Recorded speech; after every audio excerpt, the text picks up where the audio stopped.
أمور ذي الحبس بوراش نصبار ندادو سميت أني ذا نخدمتو غاش عندنا نحتس بوسان ديال الحياة أقلاغ ديال الهم نستوحاش.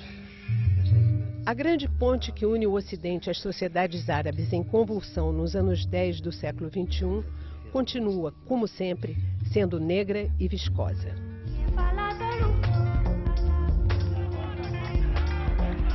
Das 10 maiores reservas mundiais de petróleo, 7 se encontram na extensa região islâmica que se estende pela Ásia e o norte da África. Arábia Saudita, Irã, Iraque, Kuwait, Emirados Árabes Unidos e Líbia detêm juntos 75% do petróleo do planeta, cerca de 800 bilhões de barris de petróleo. Para se ter uma ideia, o Brasil tem atualmente uma reserva de 14 bilhões de barris e, num cálculo otimista, poderá chegar a 30 bilhões com as recentes descobertas de petróleo na camada do pré-sal. Apenas 4% do volume sob o solo destas economias petroleiras. Os Estados Unidos são o país consumidor mais voraz de petróleo do mundo. Em 2007, ele produzia 5 dos 20 milhões de barris por dia necessários para manter sua economia funcionando. Ainda que comprem petróleo de vários países, inclusive o Canadá e a Venezuela, os americanos são cada vez mais dependentes das reservas do chamado Grande Oriente Médio. O milênio desta semana encerra a série de reflexões sobre as causas, as consequências e os desdobramentos de 11 de setembro de 2001, discutindo o papel do petróleo nas disputas do século XX. E também nestes 10 anos que separam os atentados às Torres Gêmeas das rebeliões árabes atuais. Nosso entrevistado é o historiador da Universidade de Michigan, Juan Cole. Cole escreveu vários livros sobre o Oriente Médio e publicou recentemente Engaging the Muslim World, que ainda não chegou ao Brasil. Yeah. How much oil has to do with the recent events that followed the uprisings in Northern Africa and in the Middle East, especially the NATO's intervention in Libya? Well, I think oil has been a driver of American policy towards the Middle East in a big way. Its friendship with Saudi Arabia, the invasion of Kuwait in 1991 to push Saddam back out of Kuwait. That had a lot to do with not wanting one country to control both the petroleum of Iraq and Kuwait, and so to become a superpower. I think it has a lot to do with policy towards Iran.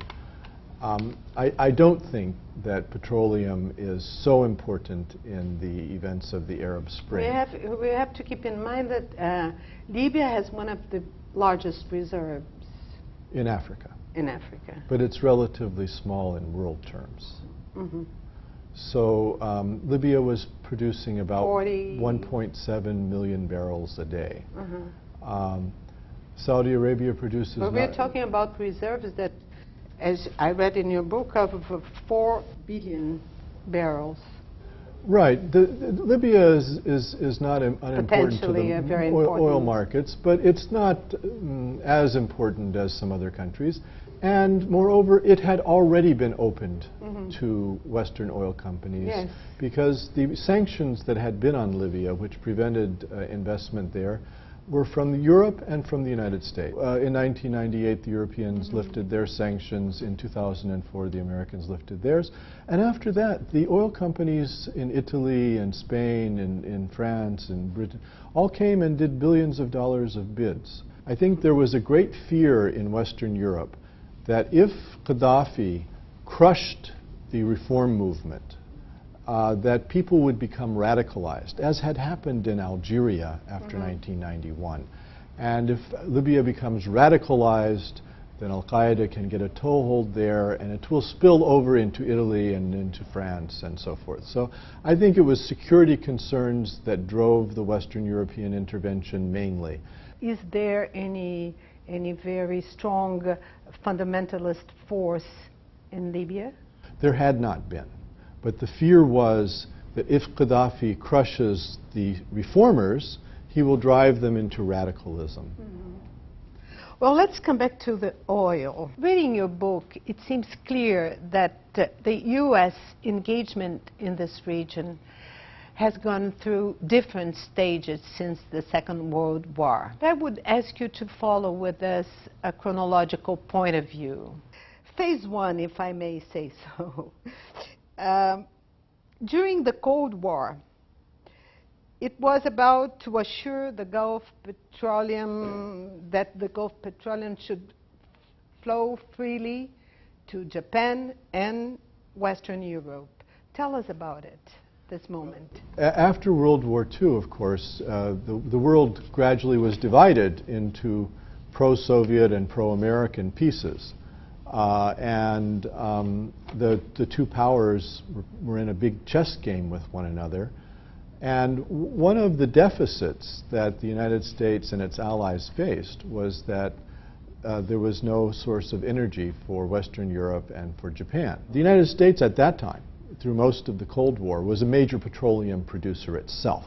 Mm-hmm. But the United States wanted to guarantee Western Europe and Japan the petroleum, and so was gradually drawn in to being a Middle Eastern power. And the U.S. made an early and long-standing alliance with Saudi Arabia, primarily because it is the world's largest petroleum exporter. But the United States was pretty active in the region during this period. As you point out in the book, it supported the coup d'etat in Iran in 1953.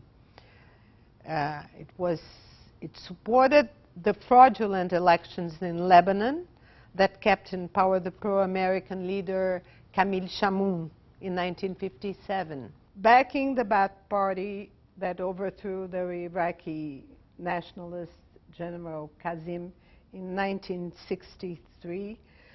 So there was always intervention, that had been always interventions from the United States and its allies in the governments.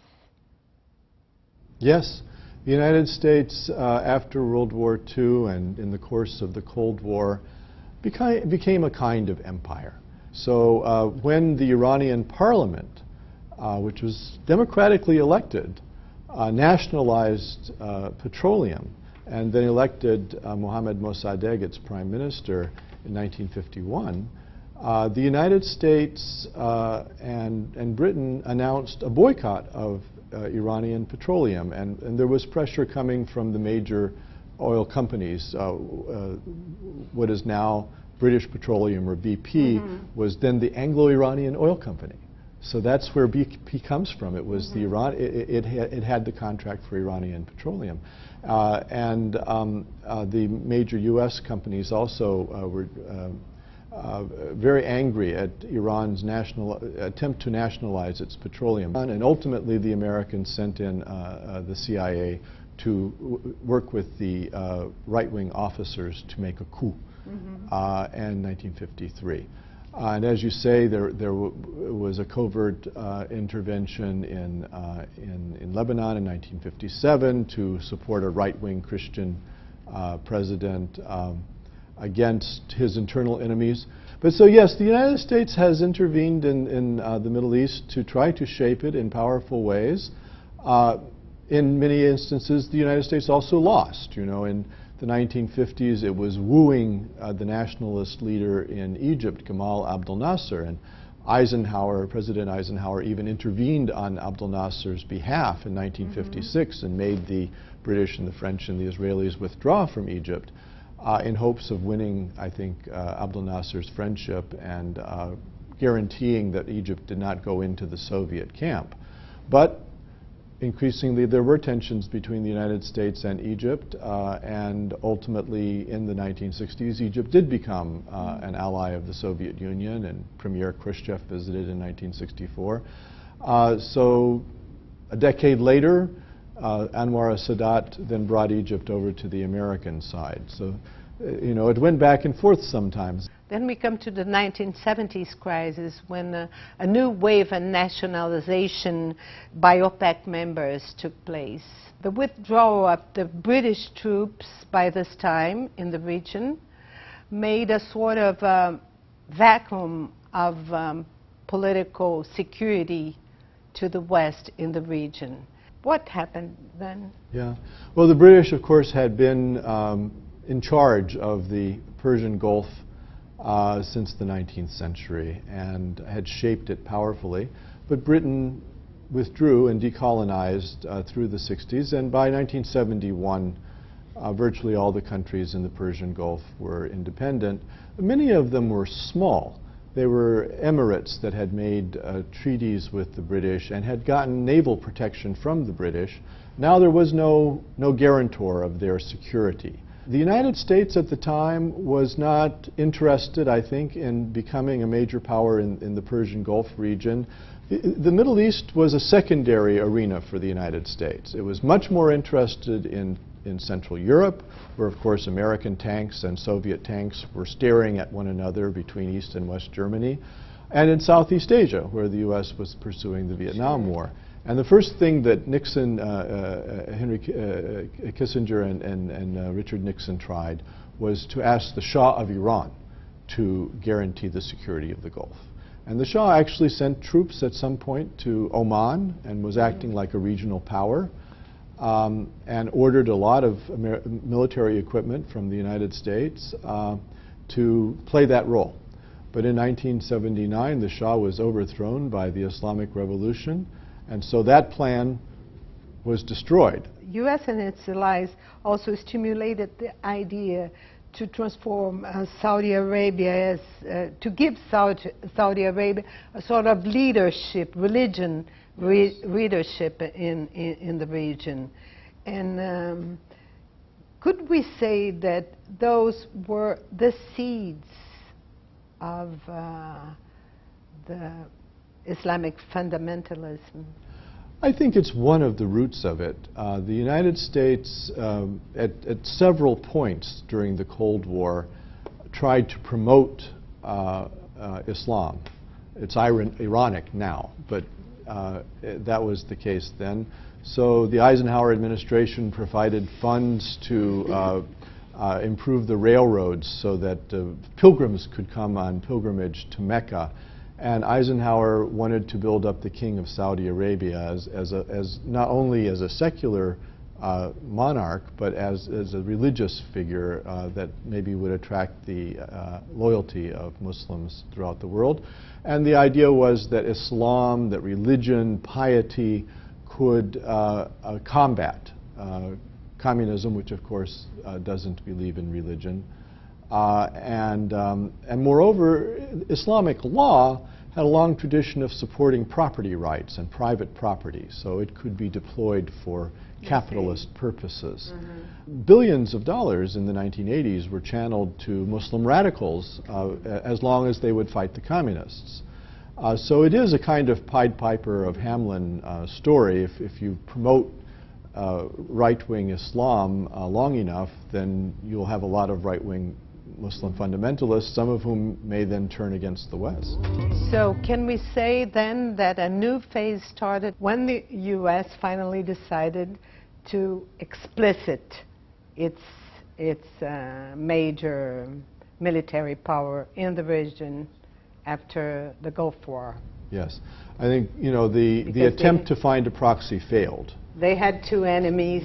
Yeah, the two allies had become two enemies. Yeah, first they tried Iran and that didn't work. Then they allied with Saddam Hussein in the 1980s, and then he invaded Kuwait and disappointed them. So by the early 90s, there were no regional proxies that were plausible to provide security in the Gulf. And the Gulf War was the announcement that the U.S. was now going to be the major power. But by 1991, the Soviet Union had fallen. So the real question, I think, in the Middle Eastern affairs after '91 was who was going to provide security to the petroleum. And the British had long gone, the Iranians had turned against the West, Saddam Hussein had come into conflict with the United States. So the U.S. in 1991 pushed Iraq out of Kuwait, and thereafter just stayed in the region. It has bases in Kuwait, it has a base in Qatar, it has a major naval base, which is the headquarters of the Fifth Fleet in Manama in Bahrain. So the U.S. is a Gulf power now. But The recent intervention in Libya was left substantially to NATO's major powers, England and France, who actually had their feet in the region for a long time. Would this indicate, in a certain way, a new American trend to adopt a more distant and arbitral position? How much of this arbitral position has to do with the U.S. crisis today? Well, certainly the U.S. resources are constrained. After the financial collapse of 2008, the debt crisis, the ongoing expenses of wars in Afghanistan and Iraq. And so I think President Obama cares about public opinion. He wants to be re-elected for a second term. And I think for that reason was not happy about the idea of yet another war in the Middle East. And remember also that by this time that the Libya conflict broke out, President Obama knew that it was very likely they had located Osama bin Laden. They might be able to take him out. They might be able to destroy Al-Qaeda more or less as an organization. But, frankly, which power had Osama bin Laden when he was killed? Al-Qaeda didn't have the political force it used to have. Well, that's true.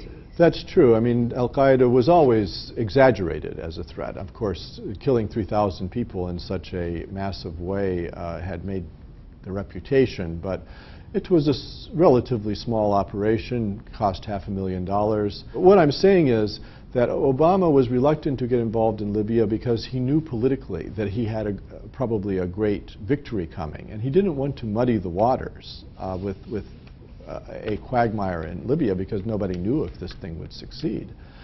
So yes, you're right. Obama's instincts are to play a multilateral game, to only make policy initiatives if he can get allies aboard.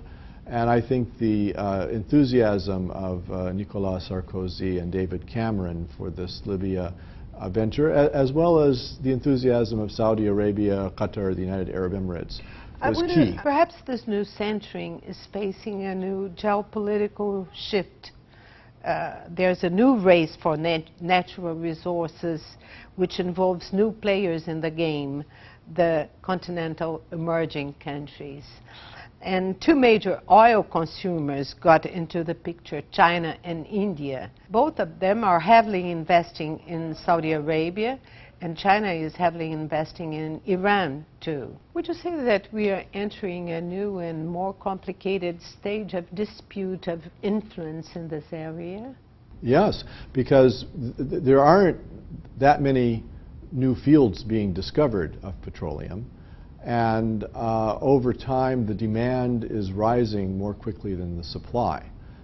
So it does mean that there will be geopolitical competition between the United States, China, India, the countries that aren't big producers themselves are looking for petroleum. How far are we from living from a post-carbon era? This change will come, faster than we think. 30 years or 40 years certainly is the timeline. But the problem is that if you need to get to work tomorrow, that doesn't do you any good. And so if the petroleum supplies are in doubt in the near future, it can cause conflict among countries. So far, China is not being militarily assertive. The Chinese have a doctrine of harmonious development. They do. They had never been imperialist in the term of, in the extreme sense of the word. So, they didn't oppose the American invasion of Iraq. They criticized it, but they didn't oppose it. And they allowed the intervention in Libya. They didn't vote against it at the UN. So the Chinese don't play that kind of aggressive role at the moment. At the moment, the United States is still... It's possible. It's possible that if the competition for petroleum becomes fiercer, because despite the Brazilian discoveries, the amount of oil that needs to be discovered is not being discovered if we're going to continue to use it at this rate. And if the Chinese and the Indians all decide to have automobiles, we're in big trouble. So competition for this resource could come to the point of actually going to conflict. I would like to come back to the 2011 uprisings through Egypt, where you have lived for such a long time. And as you point out in your book, is the most popular Arab country among Americans, although Egyptian citizens give the U.S. the lowest favorability ratings in the world. How much power has the U.S. and its allies to intervene in a post-Hosni Mubarak era to keep government closely cooperating with them? Well, the Arab Spring is a big challenge to American policy in the Middle East. American policy in the Middle East had been dependent on support of Israel and support of Saudi Arabia.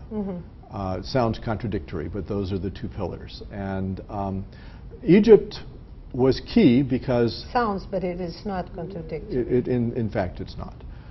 So Egypt was key because it has a peace treaty with Israel and cooperated closely with Israel on security issues. And its army helped to guarantee the security of Saudi Arabia, the free flow of goods through the Suez Canal, including about 10% of the world's petroleum goes through the Suez Canal. So Egypt has been very important as an American ally in supporting both of those pillars. And the fall of the Mubarak government to a popular uprising places in doubt that role of Egypt. And already Egypt is showing independence from U.S. policy. So they announced they're going to open an embassy in Iran and also to have plane flights by Egypt Air to Tehran. Then they said that the Israeli blockade on the civilian population of Gaza is shameful. And they went some way towards opening the border crossing at Rafah. And the Saudis had so strongly supported Hosni Mubarak that their name is kind of mud in Cairo at the moment. I spent the summer in Egypt, and people were very critical of the role of Saudi Arabia. So Egypt has moved from being a very strong supporter of U.S. policy in the region to being much more lukewarm. And the Americans are afraid about this. As in Libya is the opposite that is happening now. Yes. Well, in Libya, people have been very anti-American in places like Benghazi because, especially after Gaddafi made friends with Bush and so forth. But at the moment, the United States is riding high in Libyan public opinion because they helped to overthrow Gaddafi. And you see people waving American flags in Benghazi and Tripoli. This is quite remarkable. You know, I have been studying the Middle East since the 70s, and I have never seen an Arab wave an American flag. So it's a big change. Thank you very much, Professor. You're very welcome. Very nice. Thank you. Thank you.